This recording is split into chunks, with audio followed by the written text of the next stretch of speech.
Assalamualaikum warahmatullahi wabarakatuh. Baiklah, hari ini kita sudah memasuki pertemuan ke-11, memasuki bagian dari perkembangan fisik dan kognitif memasuki masa remaja. Oke. Adapun yang kita bahas hari ini adalah sifat-sifat remaja, perubahan fisiknya, kesehatan remaja dan kognisi remaja, serta sekolah. Ya, sekolah itu berkaitan dengan perubahan status dari sekolah dasar ke sekolah menengah. Oke.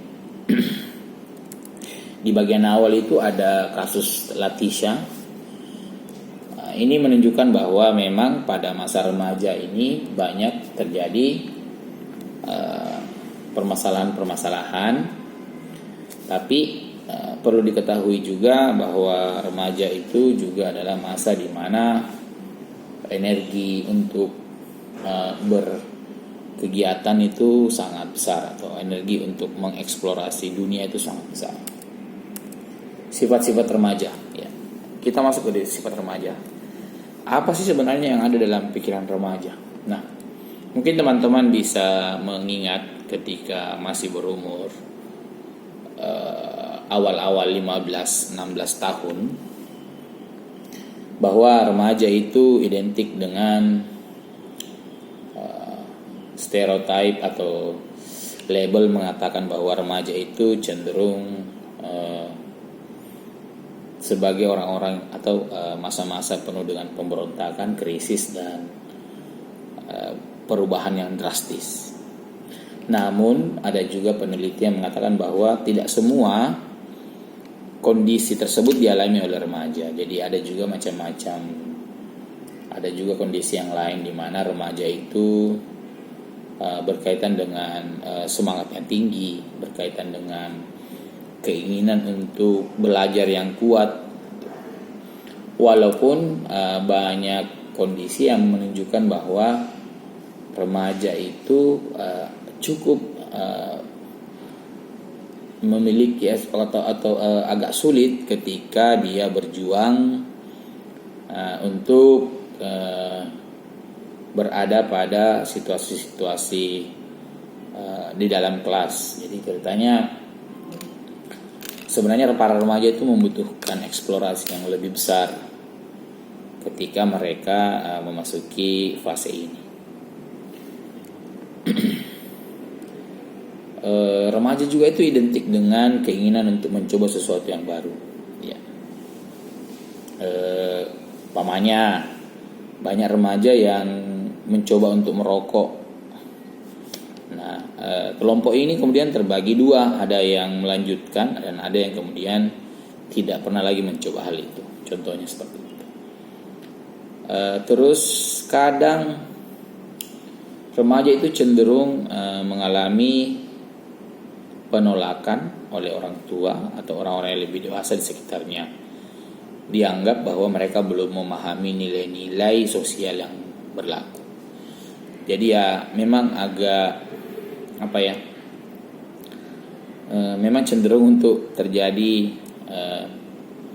miskomunikasi. Ya. Karena ya orang dewasa pasti kurang bisa mengerti masa remaja. Itu. Berikutnya ke perubahan fisik. Kita masuk ke pubertas. Pubertas adalah kondisi di mana terjadi perubahan fisik pada individu tertentu yang ditandai dengan yang merupakan tanda dari kematangan. Kalau laki-laki itu semakin tinggi suaranya pecah, terus badannya berbulu. Kalau perempuan, payudara membesar, pinggulnya membesar, kemudian suaranya semakin melengking, dan terjadi proses menstruasi. Kalau pada laki-laki, hormon yang berperan itu adalah testosteron, sementara pada perempuan disebut dengan estradiol. Jadi perubahan-perubahan yang terjadi pada diri teman-teman sekalian yang pernah Anda alami itu tergantung dari hormon. Terus ada yang bertanya mungkin, Ada yang pubernya cepat, ada yang pubernya lambat, ada juga yang sedang-sedang. Jadi itu sebenarnya tergantung dari situasi hormon tiap orang. Jadi tidak ada patokan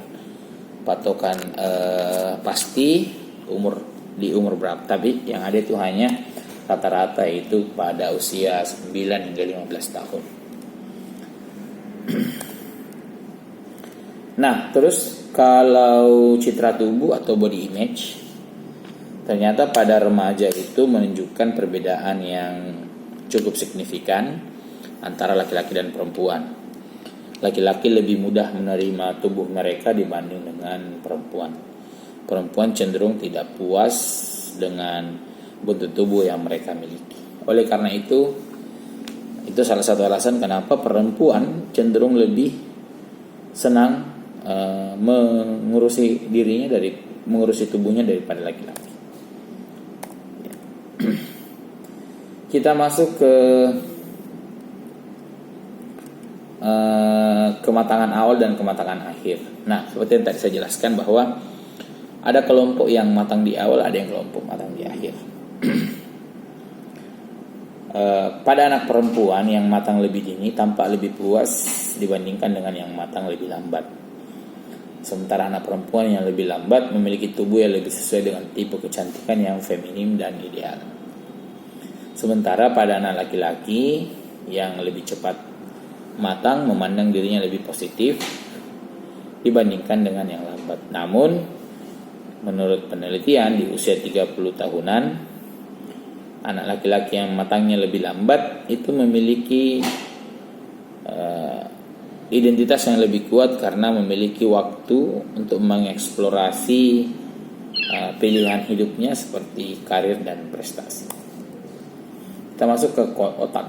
Apa sebenarnya terjadi pada otak di masa remaja? Sebenarnya ada 3 hal yang paling difokuskan, yaitu perkembangan corpus callosum, cortex prefrontal, dan amigdala. Corpus callosum ini berfungsi untuk merupakan selat-selat saraf yang menghubungkan 2 hemisfer kiri dan kanan atau otak kiri otak kanan. Serat-serat ini semakin efektif sehingga proses informasi pada individu semakin cepat. Sementara korteks prefrontal, daerah ini lebih kepada bertugas untuk mengendalikan emosi. Namun ternyata bagian ini belum sepenuhnya berkembang dan mencapai kematangan di usia dewasa. Sementara amigdala berkaitan dengan fungsi emosional, contohnya rasa marah, ternyata berkembang lebih cepat dibandingkan korteks prefrontal. Inilah jawaban mengapa pada usia remaja sampai dewasa awal cenderung memiliki semangat yang menggebu-gebu karena ternyata amigdalanya lebih cepat berkembang dibanding korteks prefrontal. Prefrontal ini mencapai kematangan pada masa dewasa. Selanjutnya adalah seksualitas. Nah, ini salah satu yang menurut saya sangat penting karena pada masa ini perkembangan seksualitas mengalami perubahan yang sangat signifikan. Ya, pertama mengembangkan identitas seksual. Di sini identitas seksual sudah terbentuk. Jadi sudah mulai terlihat secara fisik laki-laki dan perempuan yang betul-betul memang sudah mengalami perubahan drastis. Biasanya ada yang biasanya ini kalau kita punya teman-teman yang di SD, sekolah dasar, kemudian ketemu lagi di SMP, itu biasanya terjadi perubahan yang drastis. Gitu. Tapi identitas seksual ini banyak dipengaruhi oleh kondisi-kondisi sosial, faktor-faktor sosial dan budaya. Dan sebagian besar masyarakat itu memiliki batasan yang jelas antara laki-laki dan perempuan. Lalu perilaku seksual remaja. Nah, data yang muncul ini di slide itu lebih kepada penelitian di Afrika dan di Amerika. Bahwa di Mali 72% itu mereka pernah berhubungan seksual di usia 17 tahun, sementara Tanzania dan Amerika Serikat berturut-turut itu 47 dan 45%. Itu untuk remaja perempuan.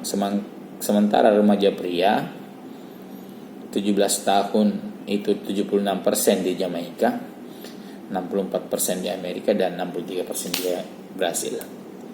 Ini menunjukkan bahwa memang remaja pria cenderung lebih tinggi keinginannya atau lebih tinggi intensitasnya melakukan hubungan seksual dibanding dengan perempuan.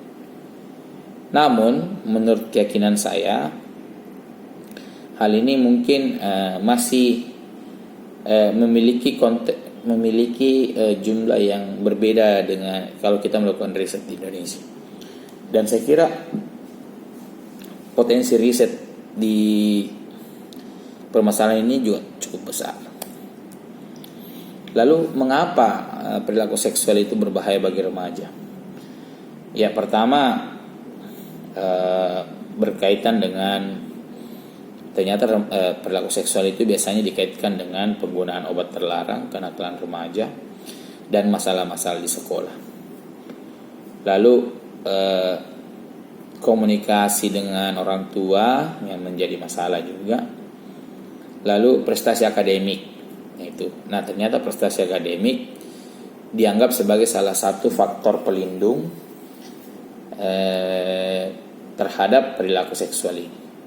Jadi ada penelitian yang menunjukkan bahwa anak-anak yang memiliki prestasi akademik baik memiliki kecenderungan untuk menjaga dari hubungan seksual lebih tinggi dibanding dengan siswa atau anak-anak yang memiliki prestasi akademik rendah. Selain itu, resiko yang dihadapi juga adalah kehamilan dan terkena penyakit infeksi menular ya, seperti sexually transmitted infection, HIV, herpes, dan sifilis.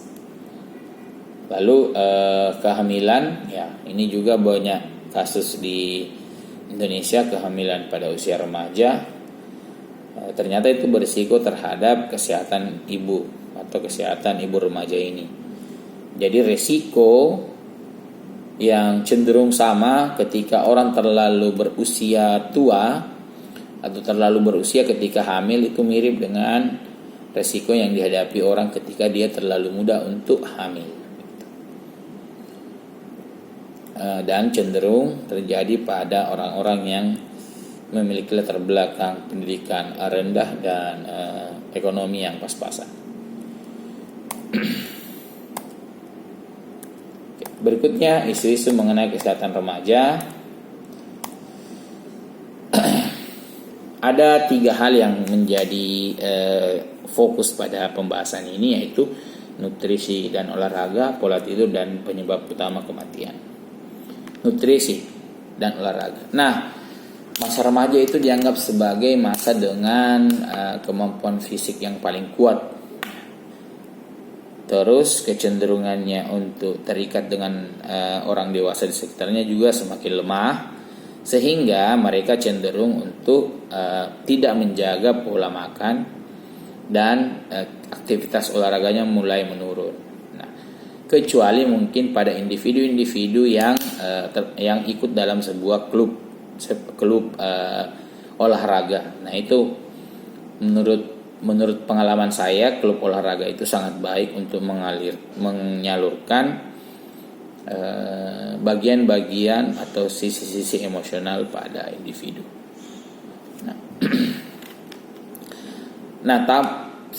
Tapi untuk kondisi saat ini, aktivitas fisik juga menjadi menurun karena adanya pengaruh dari penggunaan smartphone. Anda bisa lihat begitu banyak anak-anak remaja yang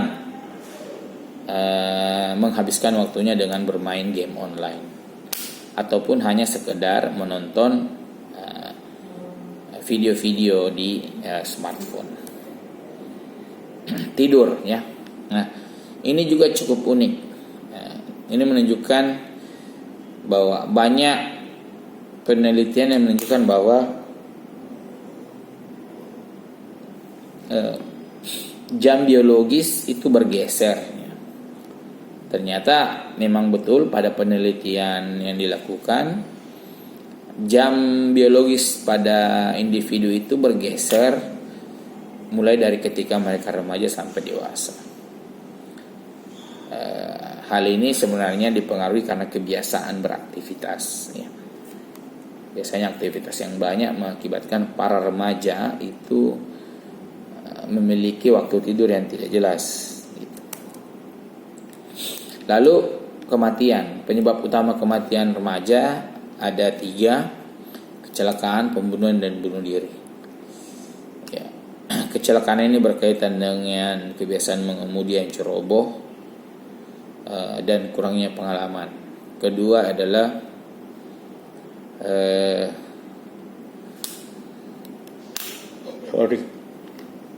bunuh diri ya.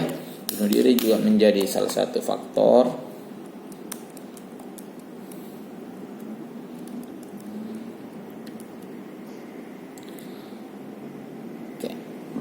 Bunuh diri juga salah satu faktor mengapa bunuh diri juga menjadi salah satu pilihan pada banyak remaja di beberapa negara sebagai jalan keluar. Ya, karena mungkin mereka sedang menghadapi masalah berat tanpa adanya dukungan sosial yang memadai, maka kecenderungan untuk bunuh diri memang besar. Terus penggunaan dan penyalahgunaan narkoba, ya.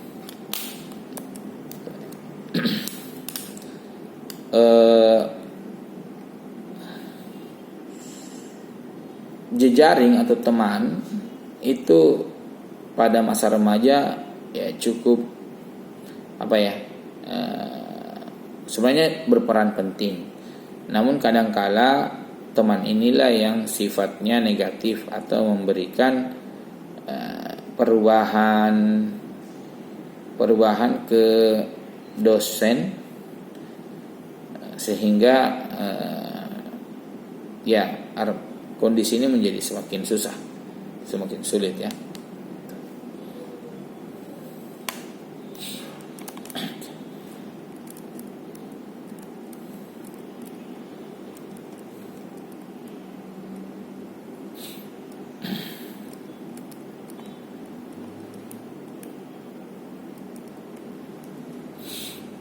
Berikutnya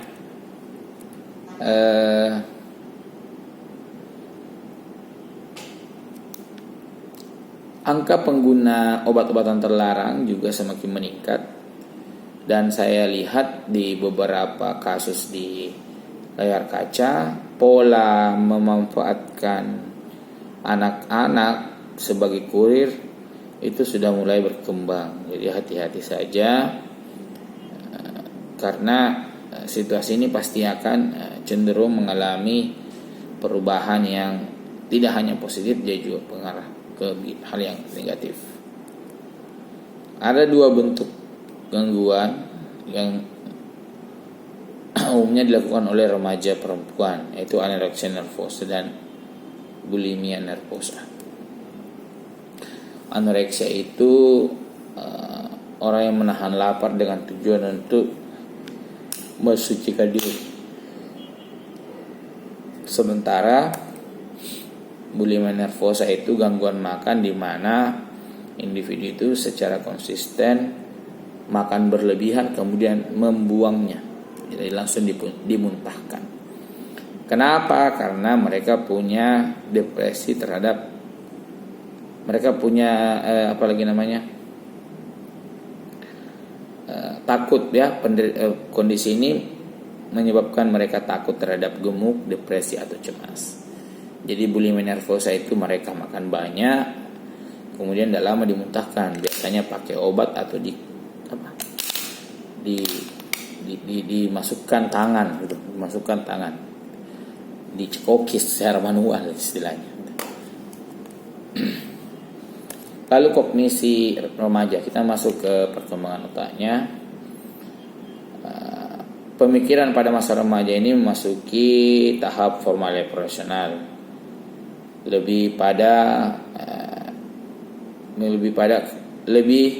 meningkat di bidang-bidang idealisme, banyak mengandung idealisme dan kemungkinan adanya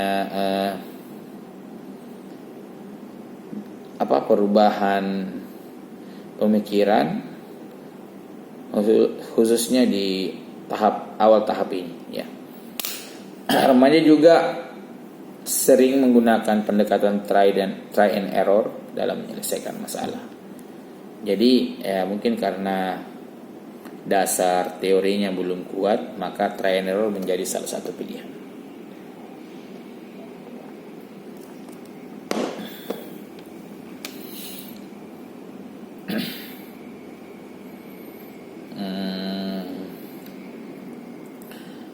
Lalu ada proses, ya ini ada tentang egosentrism. Egosentrism itu lebih kepada bagaimana remaja memandang dirinya.